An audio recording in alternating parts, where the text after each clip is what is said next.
This is Creating Your Encore Career and Becoming a Silver Entrepreneur with your host, Lynn Freest.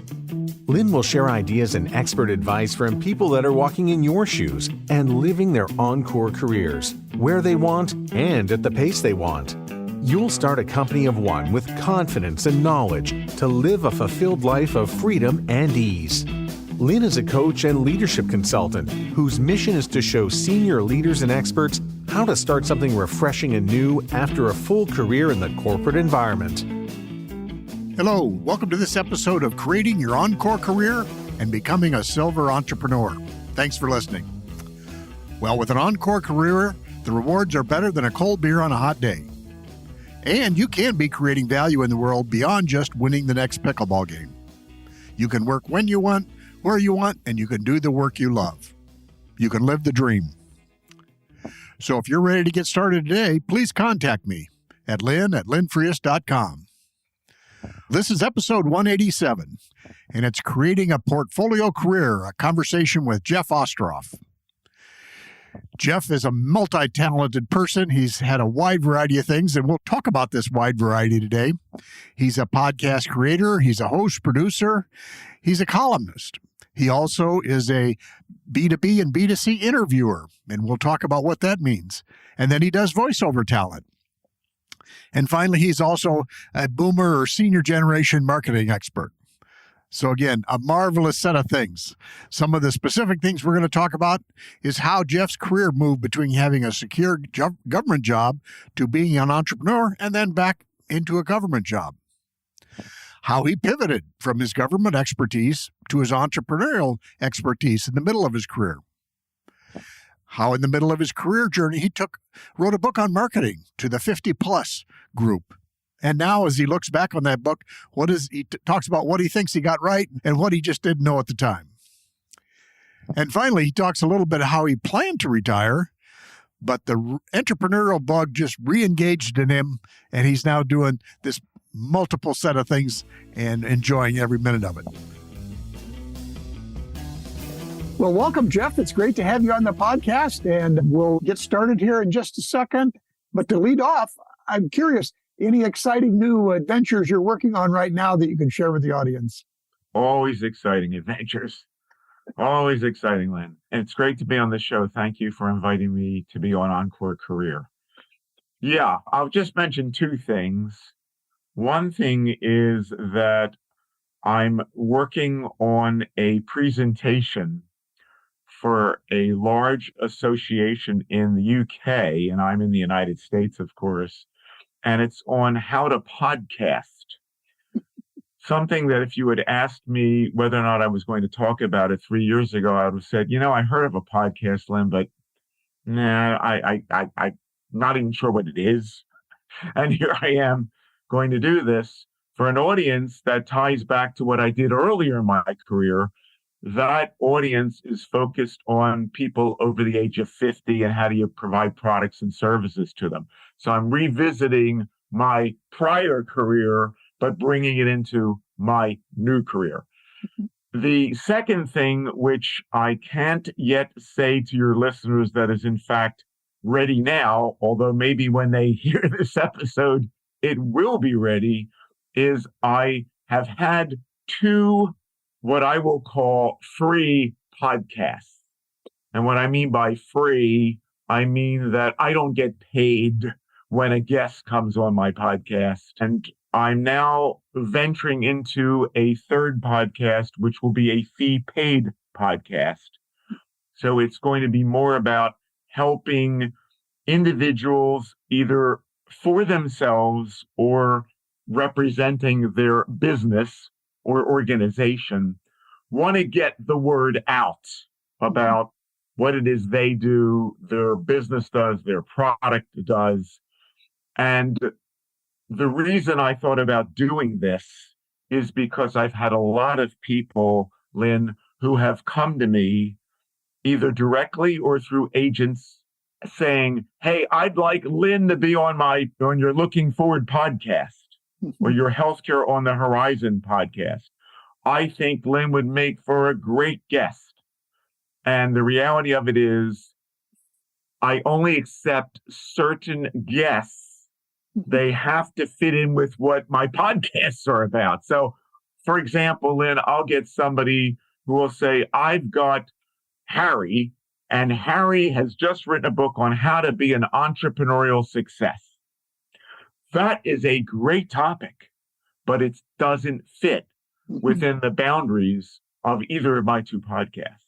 Right. And after telling so many people, no, I'm sorry, I now have been discussing this with some people, including an upcoming guest on Looking Forward. And I'm really quite confident that there are quite a few people who would want to be on a podcast, get that exposure. I almost look at it as if it were a professional photograph, which, by the way, I've just had some new ones taken. You pay the money and you use this as part of your portfolio. The difference with this is you get to use it on an ongoing basis, and my business will actually help you get it out there. We'll promote it with you. My photographer isn't going to promote my photograph to anybody.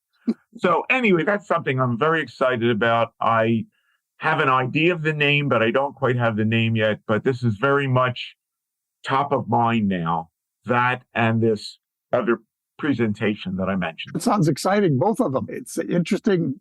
I haven't heard it described, the podcast business, quite that way, but I think that's a fascinating way to approach that because, yeah, I have the same thing. I have people reaching out to me to say, I want to be on your podcast, but I have trouble because they aren't always clearly in my lane. It would be a stretch in many cases to say they'd be in my lane. But now you, on the other hand, are definitely in my lane. And I'd like you to talk about your journey because one of the things I encourage my audience to think about is a portfolio career. So it's not simply leaving a corporate job and going into one new thing. You might have several things that create your next chapter in life. And I'd like you to explain some of the wide variety of things that you've chosen to do. Sure. A few comments about that first, and then I'll talk a little bit more about what I have done. When I was in the working world in my first career, and you may be in the same time frame that I'm speaking about, it was more typically looked upon as you do one thing in your career, and beyond that, you stay with one organization. So nowadays, it's actually become easier and more acceptable for people to have this portfolio career. I like the term, by the way. And the other thing is we have the luxury, many of us, to be able to live longer lives, which in many respects almost compels us to do something more than just working at one job if we did for 30 years and saying, well, that's it. I'm going to sit on my rocking chair, as I used to show on my presentations way back when on marketing to people over 50, person sitting on a rocking chair, but they really didn't want to sit on a rocking chair, but they figured I only have a few more years to live. So that, I think, is good background information to set the stage. I have had two extremes in my career. On the one hand, I've been very entrepreneurial. On the other hand, I've been very much conscious of job security. 2/3 of my career, the first part of the one bookend and the last bookend of that first career, were in very secure positions. One with the Medicare program, originally part of Social Security, and the end of my career, the last third of that career, was with the VA healthcare system, which the benefit of that has been it's enabled me to get a pension and good health insurance, which are very important, continue to be very important for people, especially younger people who don't know what those things are, most of them. And then at other points during my first career, whether I had that secure position or not, I was doing entrepreneurial things. So in the Medicare program in VA, I did generically some of the same things as the entrepreneurial career. I did communications. That was my major. So I did public speaking, keynote presentations, training programs, not for a fee, when I worked for the federal government. And I did assessments, which also involved reviews and communications, writing reports, and individual guidance and consultation to whomever it was I was working with. When I was with the VA, it was more typically hospital employees who worked for other VAs. When I was in the Medicare program, it was often congressional offices or AARP, seniors organizations, seniors themselves. So those skills have been a common thread. Marketing, to a lesser extent, more with the VA, not so much with Medicare, but it was getting the word out. A lot of PR with Medicare, a lot of public information. And at one point in the early part of my career, when I was with Medicare, I did disc jockey work on the side at parties. I was a DJ at parties, not on the radio, but at parties. And then another time, again, this is in my 20s, I led bike tours, weekend bike tours with a buddy of mine who's still a good friend of mine. And they were a lot of fun, and we made a little bit of money. And again, that was just tapping into the entrepreneurial mindset that I have within me. In the middle of my career, I got a lot more risky. But I was able to do that because I was married at the time, and my wife had a great job with a Fortune 500 company, and she was kind enough to let me do this. I left the secure confines of the federal government's Medicare program, where I could have stayed another 20, 25 years, and decided to go out on my own. And that started out as me trying to leverage my Medicare knowledge. Mm-hmm. But I soon learned that most businesses weren't willing to pay for my Medicare knowledge. And so a lesson learned was you have to be able to pivot. You have to be able to evolve. You have to be able to figure out where might you take your skills and apply them in a similar fashion where maybe you might be a little bit more successful. And this could apply to just about any career, any vocation where you're trying to make some money. Mm-hmm. And so what happened was that evolved into, I'm less interested in speaking to you about retiree healthcare benefits and Medicare. And those were the two legs of the stool there, were retiree healthcare benefits and Medicare. And I'm more interested now in teaching you, in consulting with you, training you about how to market to people over 50 years of age. Mm-hmm. It was at first 55 years of age, but then it became 50 years of age. And each of these careers, many careers within the first career, were all about 11 years, interestingly enough. Mm-hmm. All about 11 years. So during this 11-year span, where I eventually ended up hitching my wagon to a marketing research company and pretty much working independently of them, but being housed within them, so I had their infrastructure. Mm-hmm. I really focused in on how do you market to people over 50? And of course, as I look back on it, Lynn, I have to laugh because I was only my early 30s. I wrote the book Successful Marketing to the 50-plus Consumer when I was 37, 38. What did I know? But I did a lot of research. I knew anecdotal situations. I had stories that I had experienced or life experiences I had where they led to stories that I would tell. And all of that culminated in a 350-plus page book that I wrote for Prentice Hall called Successful Marketing to the 50-plus Consumer. So during that span, which was the middle of that first career, I was consulting, I was working on market research projects, focus groups, and quantitative studies. I was giving keynote presentations, seminars, and training programs. And I was ultimately writing that book on this topic of understanding the 50-plus population and how do you market to them? What are the keys to doing that? And my favorite part of that book, but the hardest to write, was on the future. Now, the future I'm speaking about at that point, Lynn, was something I was writing about in 1988, and it went into early 89. It took, as people will often say, to write a pretty long book, it took me the 9 months just like to deliver a baby. And I just had to shut just about everything else down in the business world and just every day write that book. Mhm. And I was trying to look into the future with no knowledge of the internet, no knowledge of social media. The only thing that I alluded to in my book in the future that even closely relates to that was video, what they were calling video texting, which was really emails. And now, of course, we know it as chat and so many other things, but tweets and all this stuff. Mhm. But even with that, in that chapter, marketing to the mature consumer in the 21st century, I got a lot of things right. And so that's what happened in my first career. And I thought that, and this is, I think, of interest perhaps to some of your listeners, if not many, I got most things right about what I was going to do when I retired. Mhm.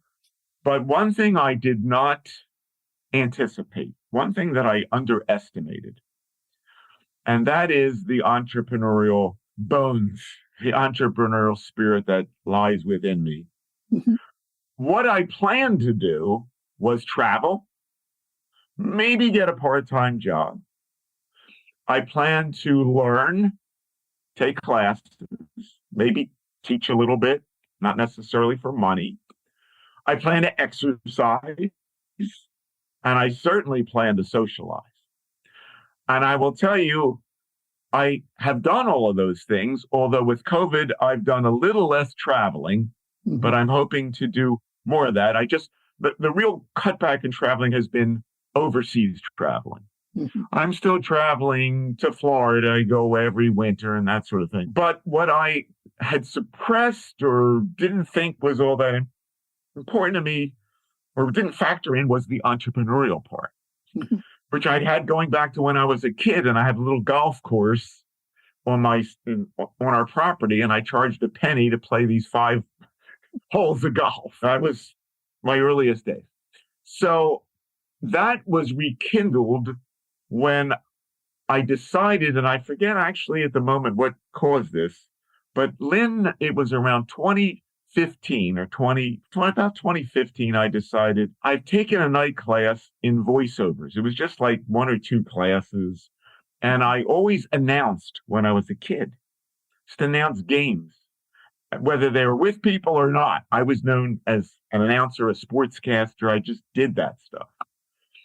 And I always liked to interview people. My dad, of blessed memory, had gotten us a reel-to-reel tape recorder, 7-inch reel-to-reel Webcore, and I just naturally took the microphone and I would be interviewing people, family, friends, whatever. Around 2016, 2015, I got the itch to do those voiceovers.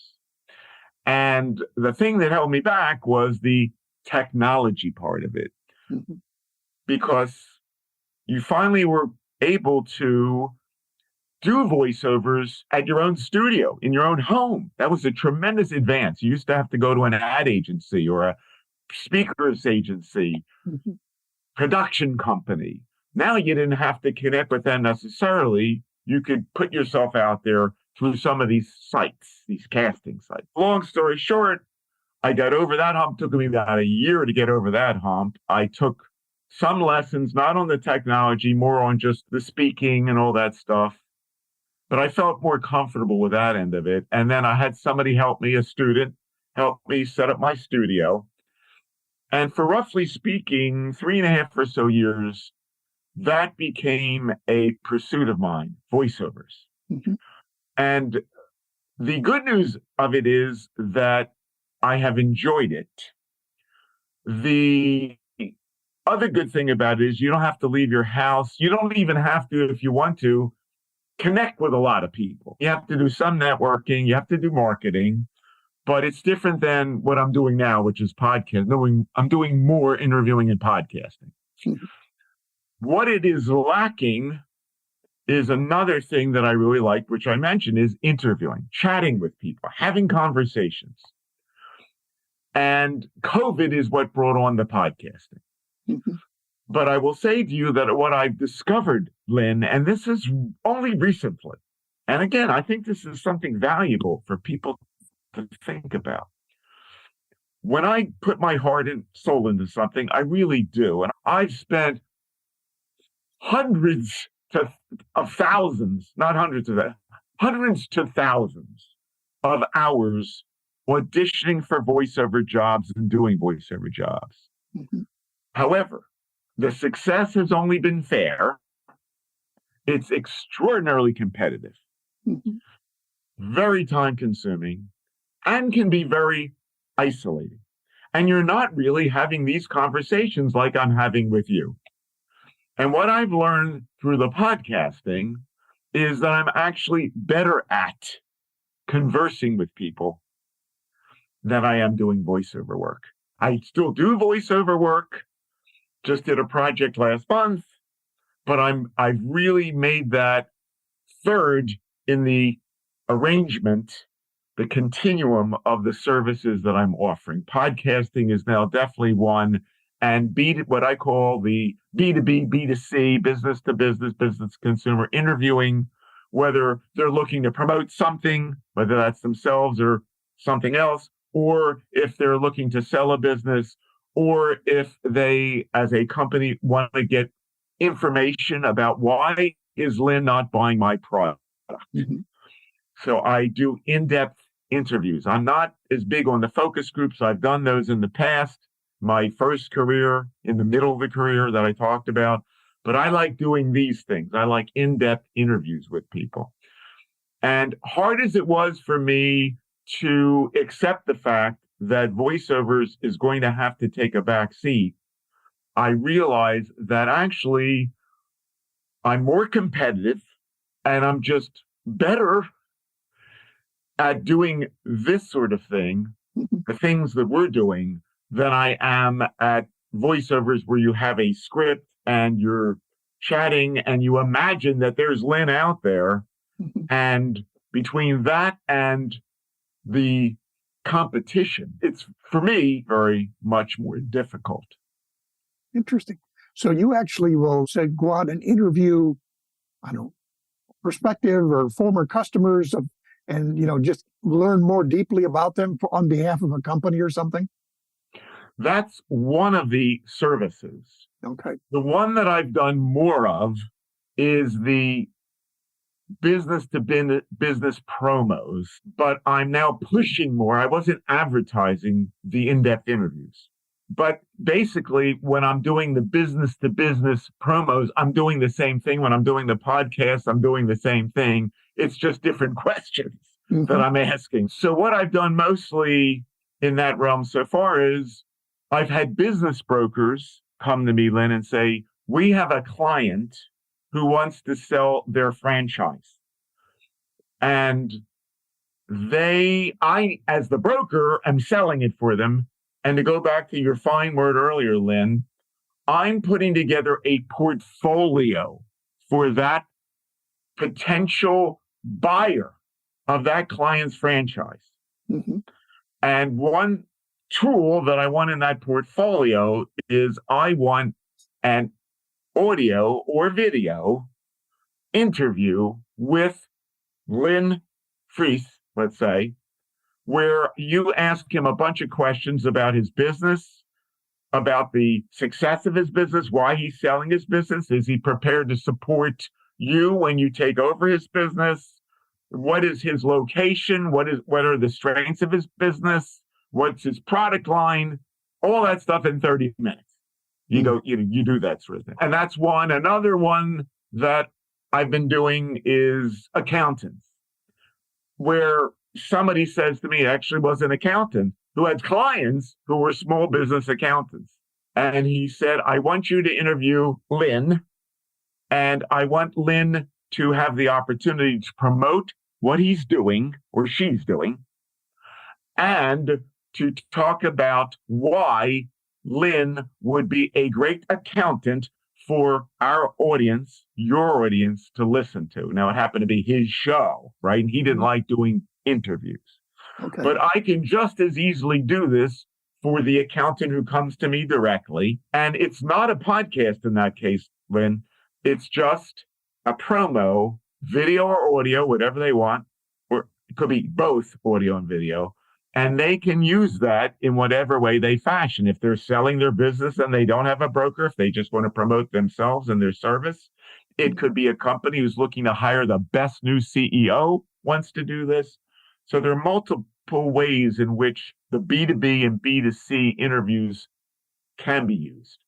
And then the voiceovers have really been relegated to third place right now. I'm not promoting them as aggressively, but I'm anticipating that with the other stuff, some of that work may come in through the back door. But one of the lessons that I've learned too is that as much as I could do 8 different things that all relate to these same skills, like I host, I facilitate, I train, I've done all of these things, disc jockey, all of these things I've done and can do. But I might list them on my website, but at any given time, you can't do them all. So right now I'm preparing this PowerPoint presentation that's going to have me doing some training, but mostly I'm not promoting that right now as much as I am those other 2 things, and then the third being the voiceovers. Sure. Because it's just impossible to be promoting all these things and doing all these things. So you do need, even though you've got a variety of things you have done or are doing, you do have to have some focus at any given time on trying to be really good at 1 or 2 of them or something. Yeah, and I'm going to say something about that, Lynn. I think, again, this might be very instructive for people. Maybe they don't have this problem, and in a sense, I envy them if they don't have this problem. And I'll give you a little anecdote that relates to this problem. What I see as a problem, but it's a good thing too. And that is that years ago, when I started my own business, which I mentioned to you before in the second third of my first career, I worked out of my house and I was looking at myself as being a consultant. And I read this book about how to be a successful independent consultant. And I contacted the guy. His name was Jeffrey Lant. And he said, I happen to be, I'm going to be in Wilmington, Delaware. I'm giving a talk or meeting with a client. And I lived in Wilmington, Delaware at that point. And he said, if you pick me up at the airport, I can tell you a little bit more about, what you're trying to do and this and that. And I picked him up at the airport. I drove him to where he had to get to. And we had this great conversation. And I'll never forget, as I was telling him my 50 different directions of where I was going to take this business that I had. Remember, at that point, I was still thinking retirees, Medicare, but I had a few other possible angles. And he said, the main thing I want you to think about is focus. And that has been a challenge probably my entire life because my head swirls with ideas. I see all sorts of connections between people, between news stories, and it leads to an array of ideas. And it's good, but it can also be very confusing, and it can actually end up getting in the way. Yeah, I have a good friend who calls that sideways energy. You can end up going sideways on a lot of things and not moving forward on the one you want to move forward. I love it. I'm going to write it down, Lynn. That's great. Sideways energy. That is terrific. So I think of, and by the way, that was fascinating about the idea of interviewing people if they want to either promote their business or sell or whatever. I would even think of, for people like myself or my audience, we get uncomfortable with how to, quote, promote ourselves. And yet having someone like you, a skilled interviewer, talk, it may be a different way to go about creating our promotional materials is to hire someone like yourself to literally interview us about what we're trying to do. Yeah, because here's another thing that I've learned, Lynn. It took me many years to learn this. What somebody may think is so easy to do can sometimes result in them undervaluing that. Mm-hmm. And in my own case, what I did for many years was I undervalued myself because I focused on the things that I could not do. And as I like to humbly tell people, and I may have told you this when we met briefly once before, there are a million things I suck at. I'm telling you, I am not good at them. There are only a few that I think I'm good at, but I didn't really take them all that seriously. And I guess I've really now come to realize when people say, Jeff, you're a really good interviewer, or you speak well, or you write well. I guess I do, but I wasn't thinking about that as much. I know it was there, but what was more important to me is why can't I fix the toilet? And that was the important thing. How come my dad and my father-in-law can fix the toilet and I can't do that? Or how come my dad could build a shed and I don't know how to hammer a piece of wood properly? That's what I've learned is, and I mentioned this accountant who came to me, he said, Jeff, I don't like interviewing people. I don't enjoy that. And there are a lot of people who say, I don't like to give public talks, even more say that. And public talks are definitely more challenging for me than interviewing people, which is so easy. But I guess I'm still better at them than a lot of people are. But I think on the one hand, yes, people who feel like it would benefit them to pay a relatively small amount of money for something that's better than professional photographs, in my humble opinion, in terms of its utility and the credibility it would provide and the visibility it would provide, might want to consider contacting me because I can do this sort of thing and I make people feel comfortable. That's what I hear from people. Jeff, you made me feel comfortable. And that happens, by the way, in private life too, when I meet people, but it's just me. I don't have to work it. So it's important for people to understand, what are you good at? What do you feel in terms of what might you pursue? And that doesn't mean you don't pursue things that you're not good at.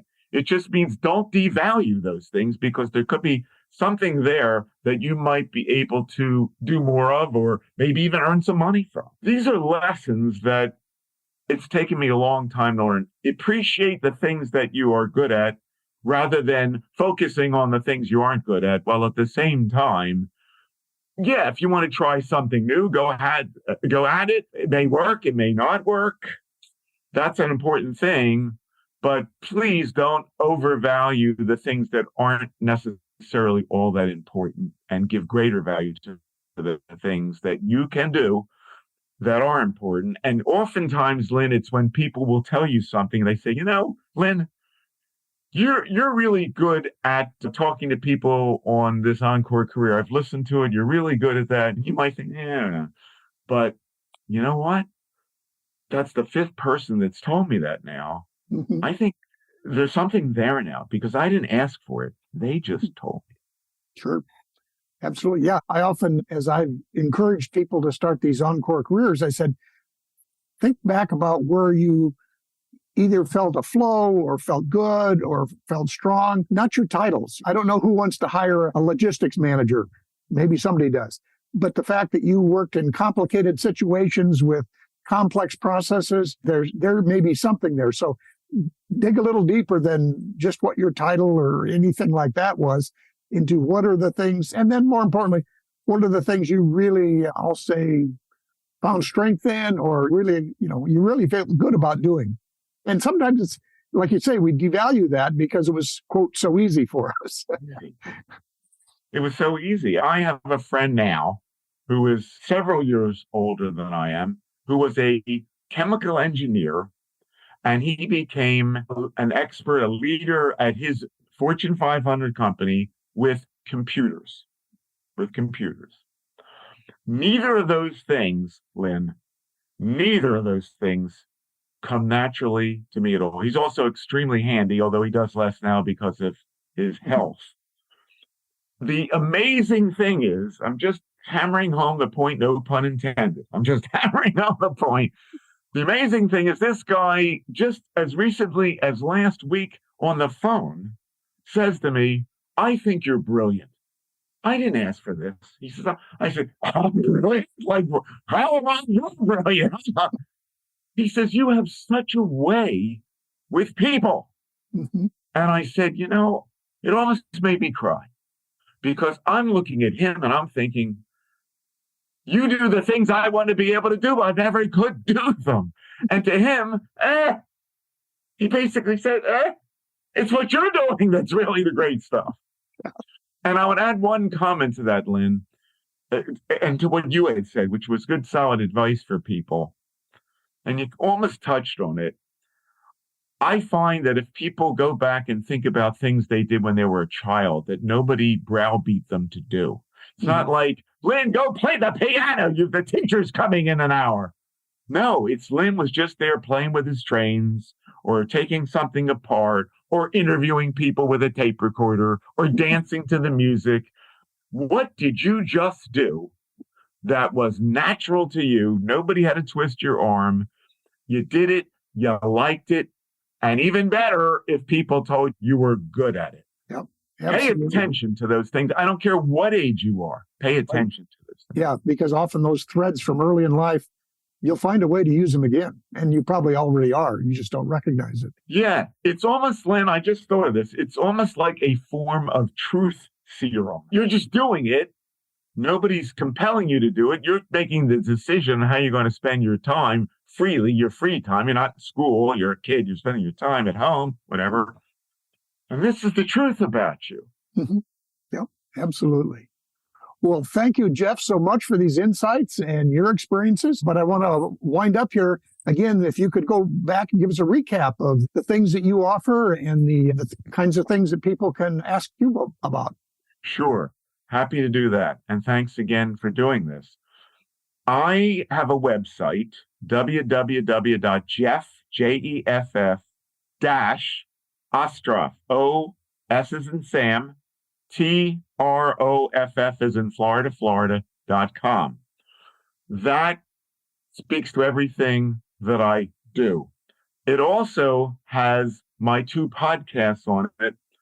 My one podcast, my flagship podcast, which will this week post episode 113, is called Looking Forward: Opportunities for Job, Career, Business, and Investment Seekers. So it's all about opportunities, and it's globally focused. So anybody from a teenager thinking about what should I major in or where should I go to college to a 95-year-old who says, I really need a part-time job right now. I'm bored and I got to make a few extra bucks. There's opportunities out there, and I like to put out the positive word, the positive message. The other podcast is called Healthcare on the Horizon. It, like Looking Forward, is also futuristic. That's why it's looking forward, right? Healthcare on the Horizon is also futuristic. It's also positive. It's about where do things stand now and where might they be going in the future regarding the prevention, diagnosis, and treatment of specific diseases and disorders. Mm-hmm. So we've covered things like ALS, something like Huntington's disease, Alzheimer's. We've covered acne, a litany of topics, macular degeneration. But always, Lynn, always at the end, you'll find that my guest has something very hopeful to share about the research, the new treatments that are out there. So those are my 2 podcasts. I'm a co-host of a podcast called My MacD Life, which is about macular degeneration. Those services that I mentioned will be found on my website. The other place to find me is on LinkedIn. I have a strong presence on LinkedIn, lots of followers over there.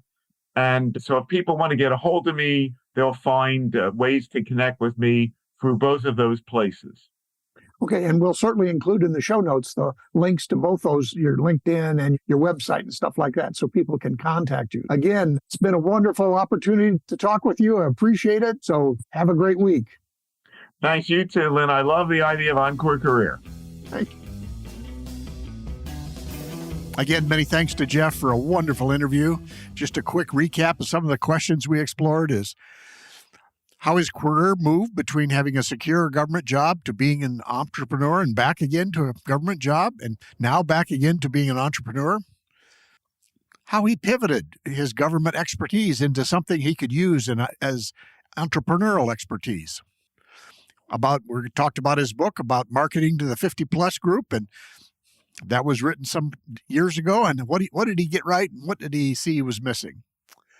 And then finally, talking about his current entrepreneurial journey and how he had planned to retire, but now the bug is still there. So he's doing a lot of amazing and interesting things. And we'll have Jeff's contact information and links to his podcast in the show notes. Well, with an Encore career, the rewards are great. And you could be creating value in the world beyond just winning that next pickleball game. You can work when you want, where you want, and you do the work you love. If you're ready to get started today, please contact me at lynn@lynnfrias.com or head over to lynnfrias.com, listen to a few sample podcasts, and get on the email list. Thanks for listening, and we'll see you next time.